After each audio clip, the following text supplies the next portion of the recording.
வணக்கம். தொடர் மழையால் பாதிக்கப்பட்ட புதுவை கிராம பகுதிகளை கொட்டும் மழையில் முதல்வர் திரு வைத்தியலிங்கம் பார்வையிட்டார். புதுவையில் சமீப காலமாக தொடர் மழை பெய்து வருகிறது. இதனால் பல பகுதிகளில் மழைநீர் சூழ்ந்துள்ளது. இந்நிலையில் முதலமைச்சர் திரு வைத்தியலிங்கம் தொடர் மழையால் பாதிக்கப்பட்ட பகுதிகளை பார்வையிட முடிவு செய்தார். இதன்படி நேற்று வெள்ள சேதங்களை பார்வையிட முதல்வர் திரு வைத்தியலிங்கம் மண்ணாடிப்பட்டு திருபுவனை தொகுதிக்கு சென்றார். அப்போது களித்தீர்த்தால்குப்பம் ரேஷன் கடையில் வழங்கிக் கொண்டிருந்த இலவச அரிசி விநியோகத்தை பார்வையிட்டார். பின்னர் திருக்கனூர் வழியாக மணலிப்பட்டு சங்கராபரணி ஆற்றிற்கு சென்று வெள்ளம் கரைபுரண்டு ஓடுவதை பார்வையிட்டார். அப்போது அங்கு ஆற்றின் குறுக்கே கட்டப்பட்ட மேம்பாலத்துக்கான இணைப்பு சாலையில் மண் சரிந்து இருப்பதால் அதனை சரி செய்ய அதிகாரிகளுக்கு உத்தரவிட்டார். இதனைத் தொடர்ந்து திருக்கனூர் கடைவீதியில் பொதுமக்களிடம் கனமழை பாதிப்புகள் குறித்து கேட்டறிந்தார். அப்போது முதல்வருடன் காங்கிரஸ் செய்தி தொடர்பாளர் வீரராகவன், சிறப்பு அழைப்பாளர் கண்ணன், சிறுபான்மை பிரிவு மாநில அமைப்பாளர் சையது, தெற்கு மாவட்ட காங்கிரஸ் செயலாளர் செல்வகுமார், முத்து உள்பட பலர் உடன் சென்றிருந்தனர். உடல் நலம் குறைவாக இருந்தபோதிலும் அதனை பொருட்படுத்தாமல் பாதிக்கப்பட்ட பகுதிகளை மழையில் நனைந்தபடி பார்வையிட சென்ற முதல்வர் திரு வைத்தியலிங்கத்தை பாதிக்கப்பட்ட பகுதியில் இருந்த மக்கள் வெகுவாக பாராட்டினார்கள். புதுவையில் வழங்கப்படும் மழை நிவாரணம் முறையாக வழங்கிட நடவடிக்கை எடுக்கப்படும் என்று மத்திய இணையமைச்சர் திரு நாராயணசாமி கூறினார். இது தொடர்பாக அவர் கூறுகையில், புதுவையில் தொடர் மழையால் பொதுமக்கள் பெரிதும் பாதிக்கப்பட்டுள்ளனர். இதனை கருத்தில் கொண்டு புதுவை அரசு மழை நிவாரணமாக 1000 ரூபாய் வருவாய்த்துறை மூலம் வழங்கப்படும் என்று அறிவித்துள்ளது. இதனை வரவேற்கிறேன். இந்த நிவாரணம் முறையாக வழங்கிட நடவடிக்கை எடுக்கப்படும். சுனாமி நிதி வழங்கியதில் முறைகேடு நடந்துள்ளதாக கேள்வி எழும்பியது. எனவே மழை நிவாரணம் வழங்குவதில் அரசு மிகவும் கவனமாக உள்ளது. வருவாய்த்துறை மூலம் வழங்கப்படும் நிவாரணத் தொகை அனைவருக்கும் முறையாக கிடைத்திட நடவடிக்கை எடுக்கப்படும் என்று அவர் கூறினார். குடிசை வீடுகள் வெள்ளத்தில் மூழ்கியது, தொழிலாளர்கள் வேலைக்கு செல்ல முடியாத நிலை, மீனவ சமுதாய மக்கள் பாதிக்கப்பட்ட நிலை, சாலைகள் பழுதடைந்து நீர் தேக்கத்தினால் மக்களுடைய சகஜ வாழ்க்கை பாதிக்கப்பட்டிருக்கிறது. கடந்த வாரம் நான் புதுவைக்கு வந்திருந்த பொழுது புதுவை மாநில முதலமைச்சர் வைத்தியலிங்கம் அவர்களும் அமைச்சர் பெருமக்களும் வெள்ளம் சூழ்ந்த பகுதிகளை போய் பார்த்து அந்த மக்களுக்கு நிவாரணம் வழங்குவதற்கான நடவடிக்கை எடுத்து வருகிறார்கள். முதலமைச்சர் அவர்களிடம் விவசாயிகளுடைய விளைநிலம் பாதிப்பது சம்பந்தமாக கணக்கெடுத்து அதற்கு தனியான நிவாரணம் கொடுக்க வேண்டும் என்றும் கூறி வருகிறோம். 1000 ரூபாய் ஒவ்வொரு ரேஷன் கார்டுக்கும் நிவாரணத் தொகையாக அறிவித்திருப்பது மிகவும் மகிழ்ச்சியாக இருக்கிறது. முதலமைச்சர் அவர்களுக்கும் அமைச்சர் பெருமக்களுக்கும் என்னுடைய வாழ்த்துக்களை தெரிவித்துக் கொள்கிறேன். அரசு துறைகளில் லஞ்ச ஒழிப்பிற்கான வழிவகைகள் மற்றும் லஞ்ச ஒழிப்பில் பொதுமக்களின் பங்கு என்ற தலைப்பில் கட்டுரை போட்டி அரசு ஊழியர்களுக்கு நடத்தப்பட்டது. இதில் SSP சந்திரன் உள்பட 50க்கும் மேற்பட்ட அரசு ஊழியர்கள் கலந்து கொண்டனர். புதுவை தலைமை செயலகத்தில் உள்ள நிர்வாகம் மற்றும் சீர்திருத்த பிரிவில் இருந்து அரசு ஊழியர்களுக்கான அரசு துறைகளில் லஞ்ச ஒழிப்பிற்கான வழிவகைகள் மற்றும் லஞ்ச ஒழிப்பில் பொதுமக்களின் பங்கு என்ற தலைப்பில் கட்டுரை போட்டி நடைபெற்றது. புதுவை திருவள்ளுவர் அரசு பள்ளியில் நடைபெற்ற கட்டுரை போட்டியில் SSP சந்திரன் உள்பட 50க்கும் மேற்பட்ட அரசு ஊழியர்கள் கலந்து கொண்டு கட்டுரைகளை எழுதினார்கள். இதில் அரசு துறைகளில் லஞ்சத்தை எப்படி ஒழிப்பது என்பதும் லஞ்சம் ஒழிப்பதில் பொதுமக்களின் பங்கு என்ன என்பது பற்றியும் எழுதியுள்ளனர்.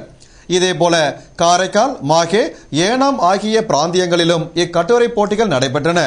இதில் தமிழ், ஆங்கிலம், மலையாளம், தெலுங்கு ஆகிய 4 மொழிகளில் எழுதப்பட்டன. தேர்ந்தெடுக்கப்படும் கட்டுரைகளுக்கு முதல் பரிசாக 2000ம், இரண்டாம் பரிசாக 1500 ரூபாயும், மூன்றாம் பரிசாக 1000 ரூபாயும் வழங்கப்படும். இது 4 மொழி கட்டுரைகளுக்கும் தனித்தனியே வழங்கப்படும். இதற்கான ஏற்பாடுகளை புதுவை தலைமை செயலக நிர்வாகம் செய்திருந்தது. தொடர் மழையால் பாதிக்கப்பட்ட நெல்லித்தோப்பு தொகுதியில் உள்ள அனைத்து குடும்பங்களுக்கும் மழை நிவாரணமாக 200 ரூபாயினை முன்னாள் முதல்வரும் திமுக மாநில அமைப்பாளருமான திரு RV ஜானகிராமன் வழங்கினார். புதுவையில் தொடர் மழை பெய்து வந்ததால் மக்கள் மிகுந்த சிரமம் அடைந்தனர். இந்நிலையில் தொடர் மழையால் நெல்லித்தோப்பு தொகுதியில் உள்ள அனைத்து ரேஷன் கார்டுகளுக்கும் நிவாரணமாக 200 ரூபாய் வழங்கப்படும் என்று முன்னாள் முதல்வரும் மாநில திமுக அமைப்பாளருமான திரு RV ஜானகிராமன் அறிவித்து அதன்படி கடந்த சில நாட்களாக தொகுதியில் உள்ள ரேஷன் கார்டுகளுக்கு தலா 200 ரூபாய் வழங்கி வருகிறார். அதனைத் தொடர்ந்து இன்றும் தொகுதியில் உள்ள ரேஷன் கார்டுகளுக்கு தலா 200 ரூபாய் வழங்கினார். நிகழ்ச்சியில் தொகுதி செயலாளர் பழ தண்டபாணி உடையார், நெல்லித்தோப்பு தொகுதி பொருளாளர் சந்திரேஷ்குமார், மாநில பிரதிநிதி ரமேஷ், அண்ணா நகர் வட்ட துணை செயலாளர் சரவணன், கவுன்சிலர்கள் சதாசிவம், வேலவன், சேகர், செல்வம், ஆனந்தலட்சுமி மற்றும் தொகுதி கழக நிர்வாகிகள் உள்பட பலர் கலந்து கொண்டனர். புதுவை மகளிர் ஆணையம் வேல் சொக்கநாதன் திருமண நிலையத்தில் நடத்திய விழிப்புணர்வு நிகழ்ச்சியில் அமைச்சர் திரு கந்தசாமி கலந்து கொண்டு ரெட்டியார்பாளையம் தொகுதியை சேர்ந்தவர்களுக்கு திருமண சான்றிதழ்களை வழங்கினார். புதுவை வேல் சொக்கநாதன் திருமண மண்டபத்தில் மகளிர் ஆணையம் சார்பில் விழிப்புணர்வு நிகழ்ச்சியும் திருமண பதிவு சான்றிதழ் வழங்கும் விழாவும் நடைபெற்றது. விழாவில் அமைச்சர் திரு கந்தசாமி கலந்து கொண்டு சிறப்புரையாற்றி ரெட்டியார்பாளையம் தொகுதியை சேர்ந்த 600க்கும் மேற்பட்ட தம்பதியினர்களுக்கு திருமண சான்றிதழ் வழங்கினார். முன்னதாக சட்டமன்ற உறுப்பினர் விஸ்வநாதன் தலைமை தாங்கிட மகளிர் ஆணைய தலைவி கமலினி அனைவரையும் வரவேற்று பேசினார். விழாவில் காமராஜர் நகர் நகரமன்ற உறுப்பினர் தமிழரசி வாழ்த்துரை வழங்கினார். விழாவில் 1200க்கும் மேற்பட்டோர் கலந்து கொண்டு பயனடைந்தனர். மேலும் மகளிர் ஆணைய உறுப்பினர்கள், வார்டு உறுப்பினர்கள் மற்றும் ஊர் பிரமுகர்கள் கலந்து கொண்டு விழாவினை சிறப்பித்தனர். விழாவிற்கான ஏற்பாடுகளை மகளிர் ஆணைய உறுப்பினர்கள் சிறப்பாக செய்திருந்தனர். புதுச்சேரி தமிழ்ச்சங்கத்தின் 44வது ஆண்டு விழாவில் தமிழில் படித்தவர்களுக்கு வேலைவாய்ப்பில் முன்னுரிமை அளிக்க நடவடிக்கை எடுக்கப்படும் என்று மத்திய இணையமைச்சர் திரு நாராயணசாமி கூறியுள்ளார். புதுச்சேரி தமிழ்ச்சங்கத்தின் 44ஆம் ஆண்டு விழா மற்றும் புதிய ஆட்சிக்குழுவினர் பொறுப்பேற்பு விழா நடைபெற்றது. விழாவில் தமிழ்ச்சங்க செயலாளர் பாலசுப்ரமணியன் வரவேற்று பேசினார். முன்னதாக மன்னர் மன்னன் தலைமை தாங்கிட வழக்கறிஞர் திருநாவுக்கரசு முன்னிலை வகித்தார். விழாவில் நீதிபதி சேது முருகபூபதி, மதன கல்யாணி, பாரதி ஆகியோர் வாழ்த்துரை வழங்கினார்கள்.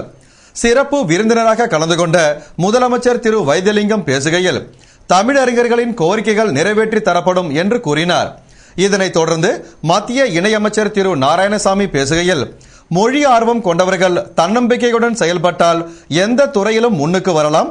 தமிழ் படித்தவர்களுக்கு வேலை வாய்ப்பில் 20% முன்னுரிமை அளிப்பது குறித்து முதல்வருடன் கலந்து பேசி நிறைவேற்றப்படும் என்று கூறினார்.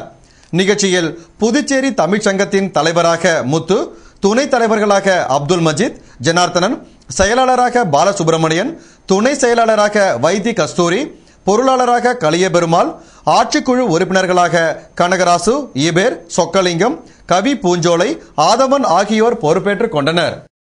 நீரிழிவு நோயை கட்டுப்படுத்துவதில் இன்சுலின் பங்கு குறித்த தேசிய அளவிலான 2 நாள் மாநாடு ஜிப்மரில் தொடங்கியது. இதில் பல்வேறு மாநிலங்களை சேர்ந்த மருத்துவர்கள் கலந்து கொண்டனர். ஜிப்மர் மருத்துவமனை கலையரங்கில் நடந்த மாநாட்டில் நாடு முழுவதிலும் இருந்து சர்க்கரை நோய் சிறப்பு டாக்டர்கள் சுமார் 200 பேர் கலந்து கொண்டனர். மாநாட்டை ஜிப்மர் மருத்துவமனை இயக்குனர் டாக்டர் சுப்பராவ், இந்திய மருத்துவர்கள் சங்க தலைவர் பேராசிரியர் முரளிதர் ஆகியோர் துவக்கி வைத்தனர். மாநாட்டினை துவக்கி வைத்து பேசிய டாக்டர் சுப்பராவ், இந்தியா முழுவதிலும் இருந்து டாக்டர்கள் புதுவை ஜிப்மர் மருத்துவமனைக்கு வந்துள்ளது பெருமையாக உள்ளது. சர்க்கரை நோய் ஒரு கொடிய நோய். ஆரம்ப காலத்தில் இந்த நோயால் நகர பகுதியில் உள்ளவர்கள்தான் பாதிக்கப்பட்டனர். தற்போது கிராமப்புறங்களில் உள்ள ஏழை எளிய மக்களும் பாதிக்கப்பட்டுள்ளனர். இதன் அடிப்படையில் பார்த்தோமேயானால் சர்க்கரை நோயின் தாயகமாக இந்தியா விளங்குகிறது. எனவே இந்த மாநாட்டின் மூலம் சர்க்கரை நோயை தடுக்க மருத்துவர்கள் புதிய முடிவுகளை எடுக்க வேண்டும் என்று பேசினார். மாநாட்டில் டாக்டர்கள் சென்னை பேராசிரியர் மோகன், திருவனந்தபுரம் திணைநாயர், பெங்களூர் மாலா தர்மலிங்கம், சண்டிகர் முரளிதரன், பெல்ஜியத்தை சேர்ந்த சர்வதேச சர்க்கரை நோய் பெடரேஷன் துணைத் தலைவர் சடிகோட் உள்பட பல நாடுகளின் பல்வேறு பகுதிகளில் இருந்து சிறப்பு மருத்துவர்கள் கலந்து கொண்டனர். புதுவை வந்துள்ள பிரான்ஸ் வெளியுறவுத்துறை அமைச்சர் மிஷேல் அலியாட் மேரி மரியாதை நிமித்தமாக ஆளுநர் திரு இக்பால் சிங் மற்றும் முதலமைச்சர் திரு வைத்தியலிங்கத்தை நேரில் சந்தித்து பேசினார். புதுவைக்கு வந்துள்ள பிரான்ஸ் வெளியுறவுத்துறை அமைச்சர் மிஷேல் அலியாட் மேரி மரியாதை நிமித்தமாக ராஜ்நிவாஸ் சென்று ஆளுநர் திரு இக்பால் சிங்கையும் மற்றும் சட்டசபை வளாகம் சென்று முதல்வர் அலுவலகத்தில் முதலமைச்சர் திரு வைத்தியலிங்கத்தையும் நேரில் சந்தித்து உரையாடினார். பிரான்ஸ் வெளியுறவுத்துறை அமைச்சர் கவர்னருடன் பேசும்போது புதுச்சேரி பிரான்ஸ் நாடுகளுக்கு இடையேயான பாரம்பரிய வரலாற்று உறவுகள், புதுச்சேரியின் சுற்றுலா வளர்ச்சி, பிரெஞ்சு கட்டிடக்கலை, புதுச்சேரியில் உள்ள பிரெஞ்சு கட்டிடங்களை புனரமைப்பது குறித்து விவாதித்தார். மேலும் இரு நாடுகளில் படிக்கும் மாணவர் பேராசிரியர்களை கலாச்சார பரிவர்த்தனை செய்து கொள்ளவும், புற்றுநோய் குறித்த நவீன சிகிச்சை தொழில்நுட்பத்தில் ஜிப்மர் மருத்துவமனையுடன் பிரான்ஸ் புற்றுநோய் நிறுவனம் இணைந்து செயல்படவும் நடவடிக்கை எடுப்பதாகவும் கூறினார். இத்துடன் செய்திகள் நிறைவடைந்தன. வணக்கம்.